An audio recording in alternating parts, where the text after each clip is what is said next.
안녕하세요. 오늘 우리가 파헤쳐볼 이야기는요. 한때 아웃도어시나 그 자체였던 브랜드 네파에 대한 겁니다. 아니 시장은 엄청나게 성장하고 있는데 왜 이 회사는 거꾸로 무너지고 있는 걸까요?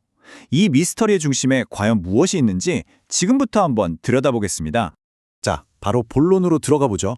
이게 바로 오늘 우리가 풀어야 할 핵심 미스터리인데요. 요즘 등산이나 캠핑 같은 아웃도어 활동 정말 그 어느 때보다 인기잖아요? 그런데 왜 네파라는 이 거대 브랜드는 완전히 정반대의 길을 걷고 있는 걸까요?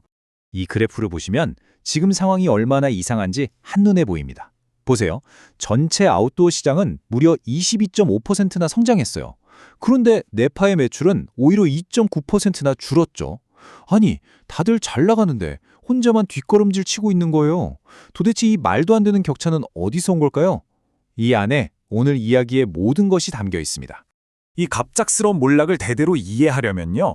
먼저 네파가 과거에 얼마나 대단한 브랜드였는지를 알아야 합니다. 그야말로 신화라고 불릴 정도였으니까요. 이 타임라인을 한번 보세요. 네파의 성장이 정말 눈부시죠. 2005년에 한국에 들어와서 정말 빠르게 성장했고 2013년에는 매출 4,700억 원이라는 정점을 찍습니다. 바로 이 순간 사모펀드인 MBK 파트너스가 거의 1조 원, 정확히는 9,970억 원이라는 어마어마한 돈으로 네파를 인수해요. 하지만 이상하게도 이 화려한 정점에서부터 모든 것이 달라지기 시작합니다. 자, 그럼 도대체 2013년에 있었던 그 1조 원짜리 거래에서 무슨 일이 있었던 걸까요? 어떻게 새로운 주인이 네파를 완전히 다른 길로 이끌었는지 지금부터 한번 살펴보겠습니다. 이 이야기의 가장 핵심에는 차입 매수, 영어로는 LBO라는 금융 기법이 있습니다. 이게 뭐냐면 아주 쉽게 말해서 남의 돈, 그러니까 빌린 돈으로 회사를 사는 방식이에요. 그런데 진짜 중요한 질문은 이거죠. 그 어마어마한 빚, 과연 누가 갚게 되는 걸까요? 과정은 이렇습니다. 자, 먼저 MBK는 TB홀딩스라는 서류상의 회사를 하나 만들어요. 그리고 이 회사를 통해서 무려 4,800억 원을 빌려서 네파를 인수하죠. 그리고 마지막 단계가 정말 기가 막힙니다. 빚을 잔뜩 진 이 서류상 회사랑 멀쩡한 네파를 합병시켜버리는 거예요. 결국 MBK가 네파를 사는데 썼던 그 막대한 빚이 고스란히 네파의 빚이 되어버린 겁니다. 자, 그럼 그 빚이 네파를 어떻게 올감했는지, 그리고 그 과정에서 네파가 벌어들인 돈들이 다 어디로 사라졌는지 한번 추적해 보겠습니다. 한번 상상해 보세요. 회사가 열심히 장사해서 벌어온 현금이 신제품 개발이나 멋진 광고에 쓰이는 게 아니라 엉뚱한 빚, 그러니까 회사를 인수하는 데 쓰인 빚의 이자를 갚는 데 줄줄 세워나가는 겁니다. 2023년까지 그렇게 나간 이자만 무려 2,708억 원이에요. 엄청난 돈이죠. 그러니 당연히 회사 재무 상태가 어떻게 됐겠어요? 완전히 무너질 수밖에 없었죠. 2013년에는 겨우 34%로 아주 건전했던 부채 비율이 작년에는 무려 575%까지 그냥 수직으로 치솟아 버린 거죠. 말 그대로 회사가 빚더미에 올라앉게 된 겁니다. 근데 더 놀라운 건 뭔지 아세요? 회사는 이렇게 빚 때문에 죽어가고 있는데 돈은 계속 밖으로 빠져나가고 있었다는 겁니다.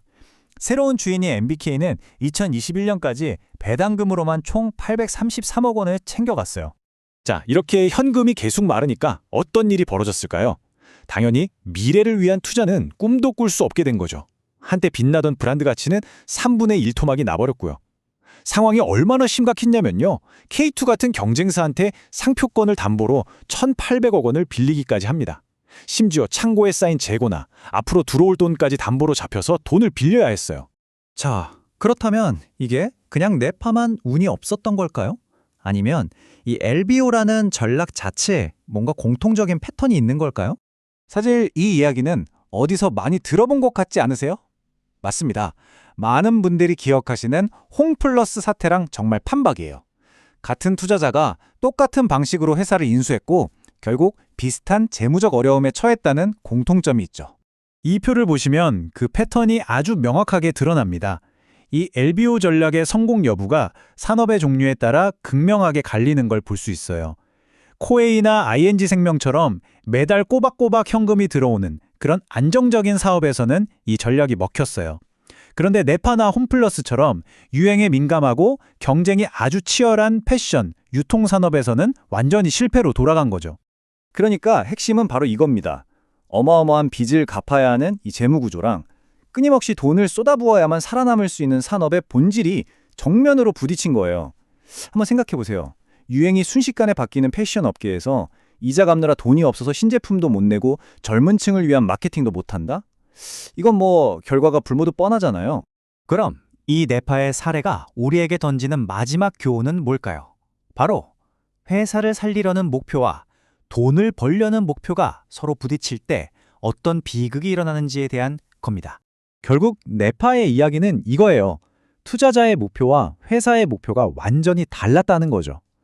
투자자는 어떻게든 단기간에 투자금을 회수하고 수익을 극대화하려 하고 회사는 그 돈으로 미래를 위해 브랜드에 재투자를 해야만 살아남을 수 있는데 이 두 가지 목표가 도저히 같이 갈 수가 없었던 겁니다.